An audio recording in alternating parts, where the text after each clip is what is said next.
ఎమ్మెల్యేల విషయంలో సర్కార్ వర్సెస్ పీసీసీ వార్ నడుస్తుందా? అది కాస్త బీసీ వర్సెస్ రెడ్డిగా మారుతుందా? సీఎం చైర్ బీసీలకు, పీసీసీ కుర్చీ రెడ్డిలకు మారే ఛాన్స్ ఉందా? రేవంత్ రెడ్డి ఏరుకోరి తెచ్చుకున్న పీసీసీ చీఫ్ మహేష్ గౌడ్ కు సీఎం కుర్చీపై కన్ను పడిందా? రాష్ట్రంలో బీసీ గాలి గౌడ్లో ముఖ్యమంత్రి కావాలన్న ఆశలను రేకెత్తిస్తోందా?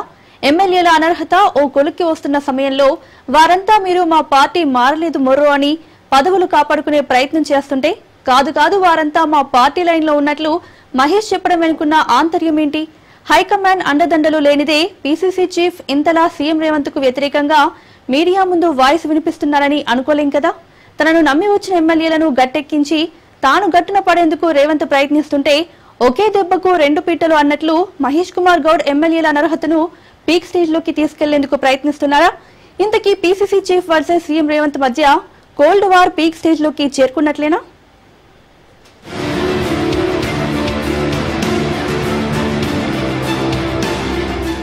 సీఎం చైర్ లో రేవంత్ కూర్చున్నాక పీసీసీ పీఠం ఎవరికి దక్కుతుందోనని అనుకుంటున్న వేళ మహేష్ కుమార్ గౌడ్ ను ఆ పదవి వరించింది. కాంగ్రెస్ అధికారంలో ఉన్నప్పుడు పీసీసీ చీఫ్ అంటే చీఫ్ మినిస్టర్ కు ఉన్నంత పొలిటికల్ ప్రోటోకాల్ ఉంటుంది. ఆ చైర్ కోసం మధ్యాష్కి గౌడ్, అంజన్ కుమార్ యాదవ్ వంటి సీనియర్లు ఆశలు పెట్టుకుని హైకమాండ్ దగ్గర పైరవీలు చేసిన విషయం జగమెరిగిన సత్యమే. అయితే యాక్టివ్ పాలిటిక్స్ లో, అందులోనూ రాహుల్ కోటరీలో ఉన్న మధ్యాష్కి గౌడ్ పీసీసీ చీఫ్ అయితే మున్ముందు సీఎం చైర్ రేసులోనూ ఉంటారనే భయం రేవంత్ లో ఉండేదని టాక్ వినిపించింది. సోషల్ ఇంజనీరింగ్ ఈక్వేషన్లను లెవెల్ చేస్తూ మధ్యాష్కి గౌడ్ ను పక్కకు తప్పించేందుకు ఈ తరం కాంగ్రెస్ మరిచిన సూపర్ సీనియర్ మహేష్ కుమార్ గౌడ్ ను పీసీసీ చీఫ్ చేయించడంలో రేవంత్ సక్సెస్ అయ్యారు.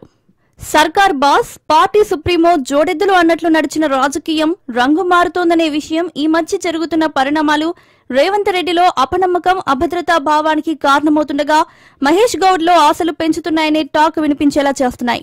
అనర్హత ఎమ్మెల్యేల విషయంలో 10 మంది ఎమ్మెల్యేలకు కాంగ్రెస్ పార్టీ నుంచి ఒక డైరెక్షన్, సీఎం రేవంత్ రెడ్డి నుంచి మరో డైరెక్షన్ వస్తుందనే అనర్హత వేటును తప్పించుకునేందుకు తామంతా గులాబీ దళంలోనే ఉన్నామని స్పీకర్ తో చెప్పేలా Revanth political, legal ground work prepare చేయగా దాన్ని దెబ్బకొట్టేందుకు వారంతా మా పార్టీతో కలిసి పనిచేస్తున్నారని ఏకంగా పీసీసీ చీఫ్ చెబుతుండడం ఇద్దరి మధ్య రాజకీయ రగడకు కారణమనే వాయిస్ వినిపిస్తోంది.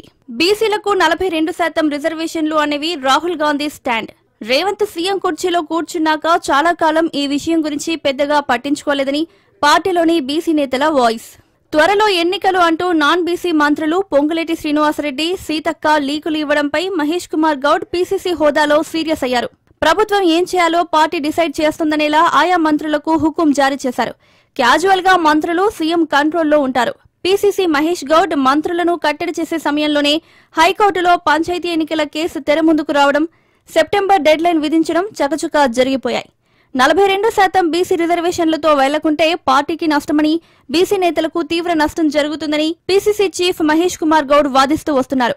బీసీ రిజర్వేషన్ల సాధన తర్వాతే ఎన్నికలు అనేలా పీసీసీ చీఫ్ మహేష్ ప్రయత్నిస్తుంటే ఇంకెన్నాళ్లు ఎన్నికలు ఆపుతామని సీఎం రేవంత్ మధ్యలో ఉన్నట్లు ఫీలర్లు వచ్చాయి. ఇద్దరి మధ్య బీసీ ఫైట్ జరుగుతున్న సమయంలో సుప్రీంకోర్టు అనర్హత ఎమ్మెల్యేలపై డెడ్ లైన్ విధించడం మహేష్ కుమార్ గౌడ్ కు రేవంత్ పై పైచేయి సాధించేందుకు అందివచ్చిన అస్త్రంగా పొలిటికల్ గుసగుసలు వినిపిస్తున్నాయి.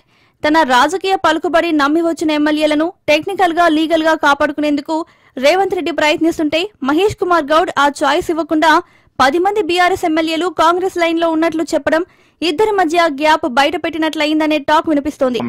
ఈ మధ్య కాలంలోనే రేవంత్ రాజకీయాల్లో నమ్మదగిన మిత్రులెవరూ ఉండరని, కుర్చీ లాక్కునే ప్రయత్నం చేస్తూనే ఉంటారని అన్నారు. సరిగ్గా ఇప్పుడు ఆ మాటలు ఎవరిని ఉద్దేశించి అన్నారో చెప్పకనే చెబుతున్నాయని పొలిటికల్ సర్కిల్స్ లో వినిపిస్తున్నాయి. రాహుల్ గాంధీ చెప్పినట్లు జనాభా దామాషా సీట్లు, ఆ తర్వాత పదవులు కాంగ్రెస్ లో బీసీ నేతలను ఊరిస్తున్నాయి. కాంగ్రెస్ పవర్ లో ఉన్నప్పుడు రెడ్డిలు ముఖ్యమంత్రులుగా, పీసీసీ చీఫ్స్ గా బీసీలు ఉంటున్నారు.